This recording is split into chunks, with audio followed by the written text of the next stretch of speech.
Welcome to the Taking a Breath podcast with Parker Mays.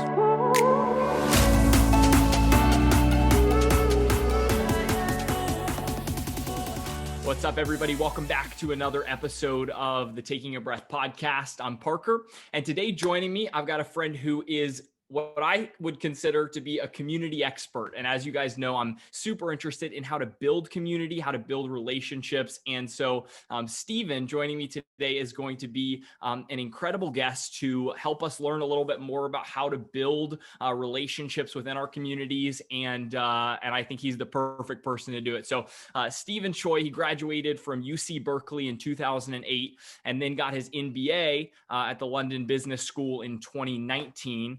And has since spent his time working on two startups. One is called Vibe, which helps people to connect while traveling. And since that, it sounds like, has been a little bit more on hold, he has now been working with a few co-founders on a project called Hi Right Now. And essentially what this is it's a platform online that helps communities to form deep, meaningful relationships and connections through one-on-one speed networking style interactions. And so I've gotten to personally participate in a few of these speed networking sessions, and actually the Taking a Breath community over the next few weeks is going to be participating as now an actual event there that we're going to be hosting. So I'm excited to start doing that a little bit more and getting some more of that experience. But Steven, I wanted to welcome you and let you just kind of share a little bit more about yourself and how you got to where you are today. All right, Parker, thank you so much for having me on your podcast today. I really appreciate your amazing warm welcome. And I really admire your hustle and everything that you're doing. So Appreciate it. thanks again for having me. So yeah, to tell you a little bit about myself, I'm Steven, co-founder and CEO of Hi Right Now. Hi Right Now is a web app that enables online communities to powerfully bring their members together and form meaningful connections via a unique one-on-one bonding experience. So how I got to where I am today with Hi Right Now. So to give you a little bit of my personal background, where I came from, since I was born, I've never really lived anywhere for longer than 3 years. And what this experience taught me was that it really kind of forced me to learn how to quickly make friends wherever I went. But then just when I was about to actually build proper community with my friends and my network, if you will, I would move away. So and I was never able to properly build any community, any meaningful community, to be truthful. So it really sort of like kind of got me to be very interested in and passionate about connection and community. And a couple of years ago, when I moved to London to go to business school, I discovered my purpose and vision, which is empowering humanity to form deep, meaningful connections. And that vision and that purpose obviously comes from my deeply personal experiences, not having community, always like trying to find my place in the world, so to speak. And with that vision, obviously it's a huge one. I wanted to kind of chip away at things one by one, and kind of really started with, okay, what kind of problem would I be personally excited about solving? And that really led me to this mobile app called Vibe that one of my co-founders, George, and I worked on about a year ago. And then it was really this app that enables digital nomads and frequent travelers to reconnect in person and expand their networks wherever they go in the world. And obviously, with the pandemic, when COVID hit, we realized that the value proposition of connecting people in real life is no longer salient when the entire world is forcing a lack of movement.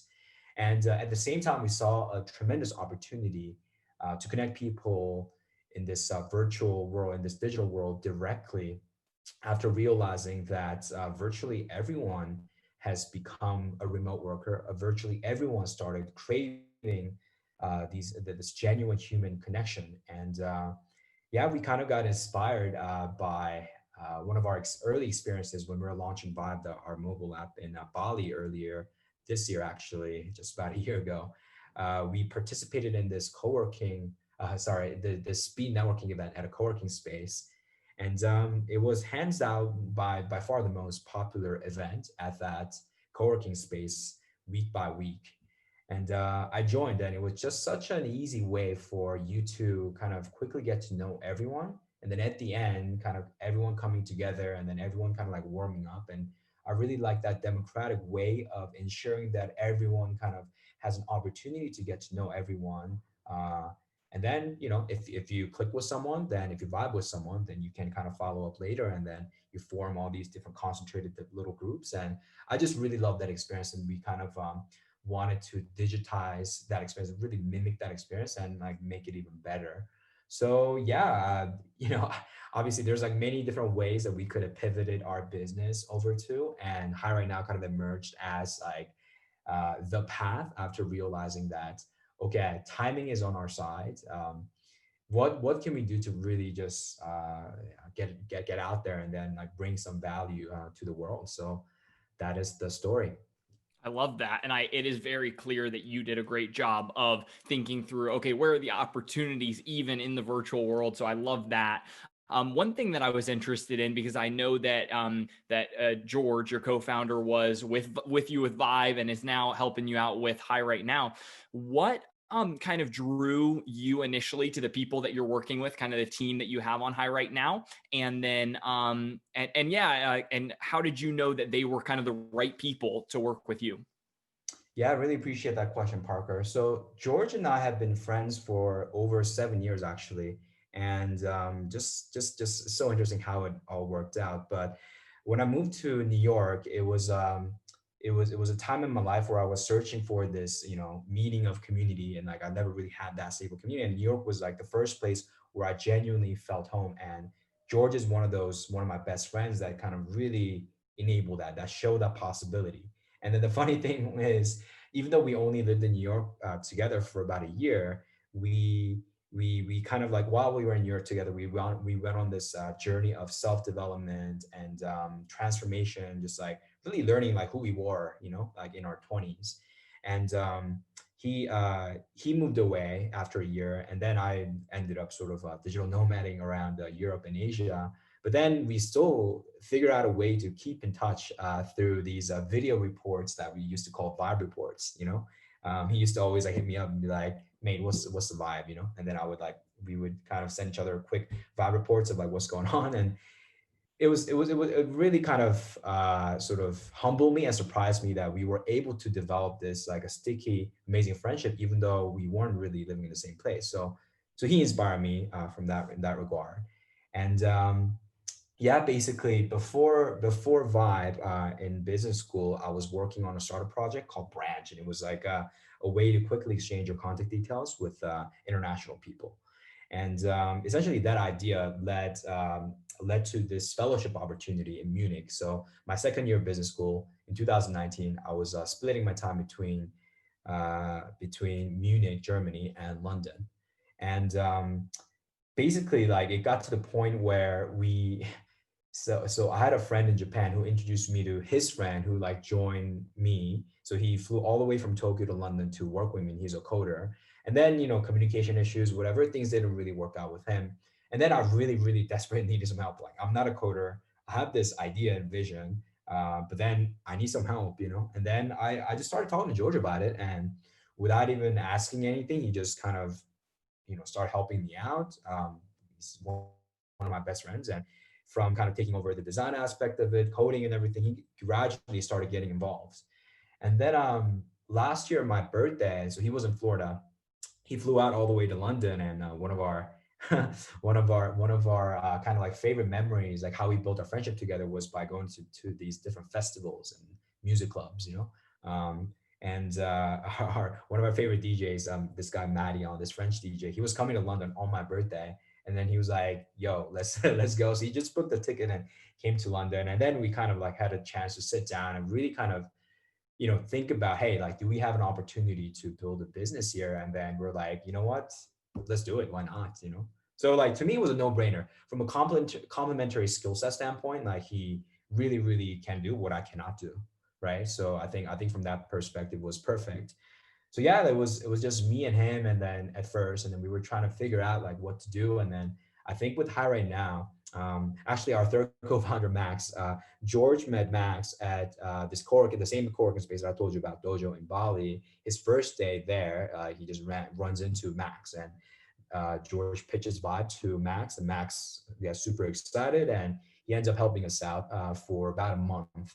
and then he goes to Vietnam or like traveling around Asia. And then when we were pivoting over to How Right Now, Max reached out to us, and then we kind of again started to he got involved, and obviously, it was a little strange, right? Because I had never met Max in real life. At the same time, like, gradually he was showing us that he's like displaying this like this ownership, and really kind of working hard and like inspiring us. So yeah, we're like, okay, like let's co-found High Right Now together. So that's kind of how it happened. And then we have a few more members: Lenny, Jen, Sandra, Ashley. A couple of them we met through Max's friends, and then a few of them we actually met on our own platform, How Right Now. On a weekly basis, we host these events that you Parker participated actually, and then yeah, just like how we kind of like became friends. Yeah, like these people, they kind of like got really, really sort of like addicted to it. They saw the vision and they reached out to me personally. So Sandra, yeah, that's how she got involved. Ashley, he's currently a co-founder of like two separate companies as well, but he really saw the vision of it, and he invited me to stay at his place in Ibiza. So yeah, we he started getting involved. So yeah, that the way I see it is that it's beyond building this product. Like product is like our first like manifestation of our huge long-term vision, but like we're actually building a movement of meaningfully connecting humanity. And that's perfect. So I'm interested because I love that how you guys all complement each other, and it's so cool to see how those pieces were added over time. And I'm interested because you mentioned there at the end, like that is the end goal. The mission is building, helping communities build the deep, meaningful relationships. And I'm interested, I know for you personally, that was a real pain point. Like you wanted that connection. And so as you guys are building this platform out, and this is something we got to chat a little bit about the other day, how are you guys seeing other communities leaning into this? Why is deep, meaningful relationship a big enough pain point for communities to build a full platform around it? Right. Excellent question, Parker. Really appreciate that. I see it as a two-pronged approach. The first Okay. part is that from an individual standpoint, now in this remote first era, it's incredibly difficult to actually find the people that you should be meeting, whether it be relevant people, like-minded people, whoever. Like in life, there's almost nothing that you can do alone. Like even things that you can do alone, you're heavily influenced by the people around you. And especially when you're trying to start a business together, like how right now, like what I'm trying to do, I cannot do this alone, right? Like we need people. Anything like impactful in my life, you need people together, right?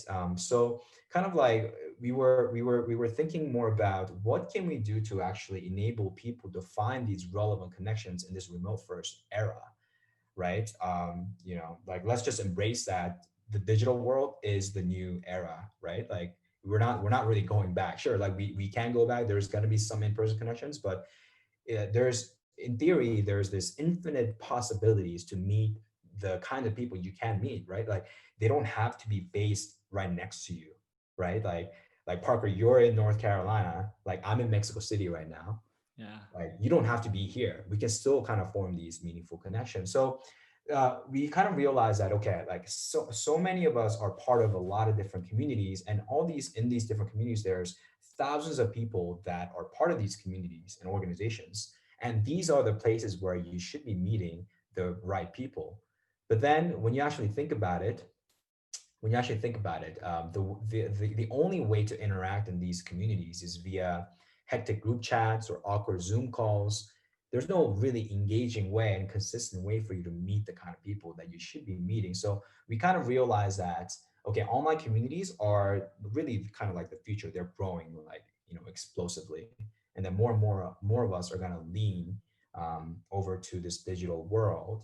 So online communities have this opportunity to connect their members together, but then there's just no good easy way to do that. So we kind of fill in the gaps, and like we are the sort of like the platform, that conduit that enables community leaders to powerfully bring their members together and then form these meaningful connections.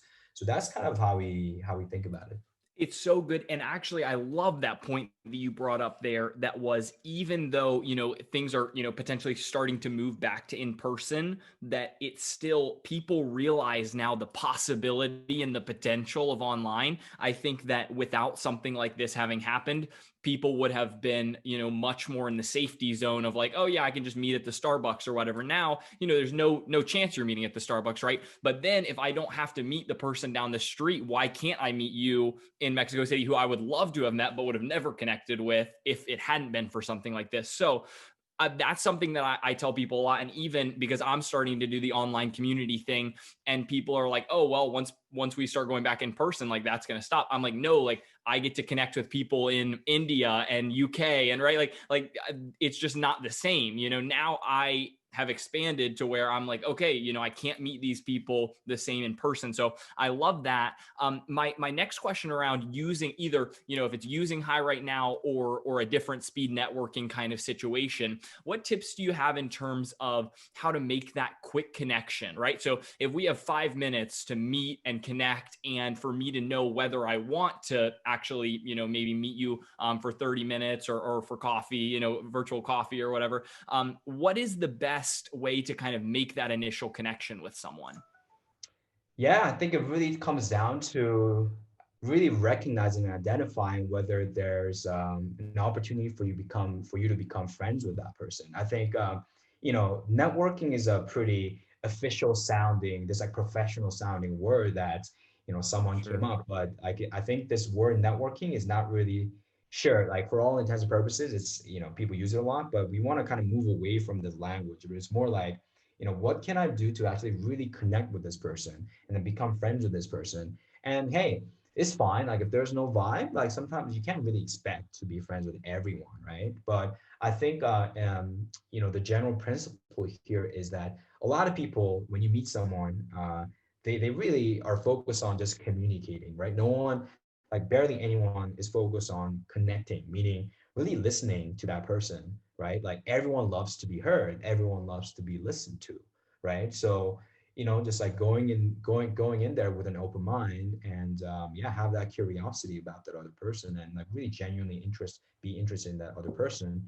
And sometimes it's hard when there's like no guidance, right? Like if all you see is that person, and then if you only have 5 to 6 minutes and like you just have no idea what to talk about. And that's why our stance at How Right Now is that beyond providing this platform where you can meet people, we want to guide you through this journey from actually discovering these connections and building on these connections and building community in the long term. So when you join a How Right Now gathering, you see in the top left, you see all these purple tabs that describe your personal and professional interests. So you can be like, okay, Parker, so you're a podcaster. Like, what kind of podcaster are you? Like, so ask a genuine question, right? And then be really interested in them.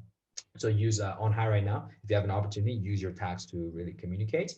And then I think this is something that is not a lot of people do, and it's because it takes a lot of effort, which is following up, right? So like, let's say you've had this really good conversation, you got to follow up, like, otherwise that was just like a very cool 5 6 minute conversation you had with that person, and then it's just gone, right? So following up is something that also like we are as a platform very very mindful of, and we want Yeah. to make it easier for people to follow up rather than having to like compose a whole new email and all that stuff. So yeah, Right. those are the main tips.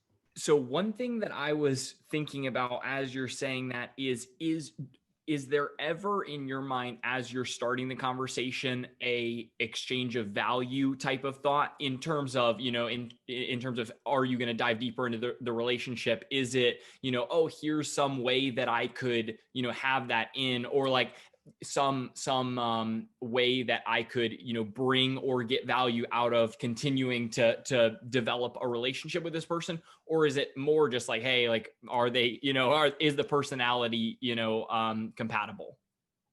It's a bit of both. I mean, it really depends on what kind of community we're talking about, right? Some Sure. communities are very, very much kind of like entrepreneurial, business oriented, and they want to spend 5 minutes, 5 to 6 minutes per pair per introduction, primarily on what can they do to help each other out. So like in that case, we can imagine a possibility where, I get matched with you, Parker, and then, I can see, what you need help on, right? So like immediately, like the number one, the platform, tries to match you with like more relevant people. So like the fact that we got matched up in the first place means that there is some relevancy there. So I can be like, oh, so Parker, you're trying to grow your community, okay? Like I can help you with that. Boom, boom, boom, that. So that's a more kind of like a businessy type of like, okay, what do you need help with? And these are the different things that I can help you with, right? I love that. And then yeah, so that's a little bit more specific. The other thing is yeah, I think in general people in this era, like they're just kind of like, especially right now, when the entire world is trying to like do another level of like lockdown number 2, 3, 4, whatever, just people are kind of craving this genuine human connection. So one of the reasons why we host these weekly hiring events publicly is because of that, like really providing a means to these people who just want that human connection, and who are there to connect and just trying to add value to the world. I love that. I'm interested because you mentioned kind of the relevancy side of the interests, which on High Right Now I think is really interesting. I'm curious, is it something that you guys developed in terms of like an algorithm of how that's matched up, or what does that look like from kind of the back end, if you're able to share? Yeah, so there's a couple of things. I mean, when we first launched the platform, we didn't really, or we were just focused on connecting people, right?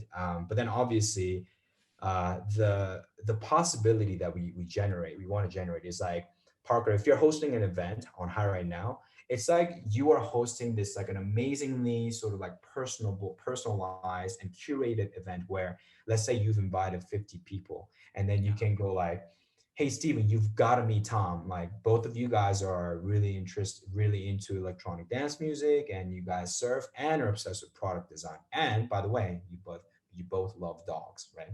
Like so, like, and then you go turn around and be like, hey Jennifer, you have to meet Mary. Both of you guys are digital marketing yogis, and you love going to festivals, and you guys are gym rats. So like, so you're making these very, very sort of like intimate introductions for a reason, and then you're making these introductions at scale, right? I So love that. that's kind of like the algorithm part. And we really think that the more personable it gets, the more intimate it gets, the better. It's better because users feel that, right?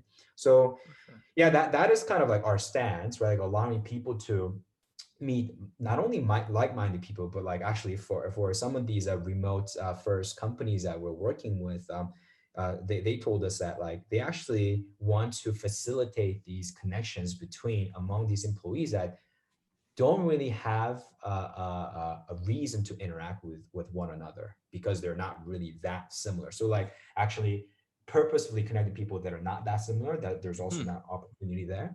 um Interesting. yeah, so there's many different things. Obviously I think kind of like the term, like really developing that like relevancy, that like that algorithm, like that really kind of gets into the heart of like what actually makes people connect. I think that is going to be a really exciting possibility.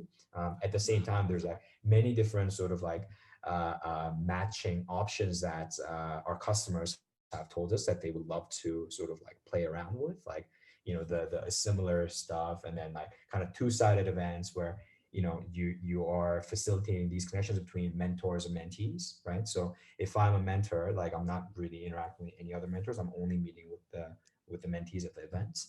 um or like it's I love like that. at first everything was random. We didn't really have an algorithm when we first launched the Sure. platform. So yeah, everything was completely random, like no tags or Yeah. whatsoever, which also can be beautiful. Like sometimes like complete Sure. randomness is like beautiful. So yeah, there's just like there's a lot of different ways, but we are developing an algorithm. I love that. One last question for you around building a community over time. Any tips for, Taking a Breath has a young leaders, high school, college age community. And I know you've had some experience kind of working on developing for the young people in the audience who are interested in connecting more people and with more people. Any tips on how to build your network or get more people involved with a community? Yeah, I think the most important thing is to really what I said earlier, which is be there to connect with people, right? I think a lot of people are very much focused on what they have to say, and then what they, like, hey, here's my opinion, whatever. Not a lot of people actually take a second to really listen to the people and to the person in front of them and be like, okay, that's what you said, but why? Like, what is your motivation? Why do you look at the world that way? And then really having this genuine empathy and genuine sort of like willingness to like listen to the other person, right? And I think that's increasingly difficult, right? Like in this sort of like hyper, what do you call that, like super short attention, like hypertension, whatever, society. I'm forgetting the term. So that's the number one thing. And I think the second thing is, as you start listening to people, you learn about the people around you. Then you can sort of like in your mind you can map sort of like the this what is it, like you can map the people around in your life, so you can see, okay, like, okay, Parker is good at this and this and this, and this is like what he wants, and okay, Jennifer wants this and this, and she wants this. So like you can kind of like suss out the vibe, right? And then next time you can everyone has problems, right? Like everyone has like problems to solve or things that they want to achieve. And I think just make a point of actually making quality introductions. I think that's really key. Like when they say, when so for example, like Parker, you could be like, hey, Stephen, like I want more podcast guests, like like someone very inspiring. Okay, well, let me help you out, right? Like I can give you like a list of like 5 people that you can interview with, like right now, stuff like that. It's like something that you can help with, or like actually be there for the person, right? And then be proactive, be proactive with that. I think that's really key, because no one is. And then like just by the virtue of your willingness to help them out, I think it really helps you stand out, because in this dried era, like no one really does that. So yeah. So good, man. I love it. I appreciate it. I'm excited to continue, like literally like 1 month in to working on building the community. Like I feel like this is the perfect time for a conversation like this on how I can continue to grow. So looking forward to continuing to work with you, George, and the team at High Right Now with Taking a Breath. I'm looking forward to kind of testing it out on our group, seeing what people like about it. And I'm sure we'll chat more over the next couple of months as we're using it. But I really appreciate your time, Stephen. And for anyone listening, if you're interested in checking out more of Stephen High Right Now, check out our Instagram at Taking a Breath Podcast. We're going to have his stuff tagged, High Right Now tagged. We're going to be putting out content with their speed networking events, all these types of things. So make sure to check us out there, and hope you enjoyed the episode. We'll see you again next week. Thanks for listening to the Taking a Breath podcast with Parker Mays.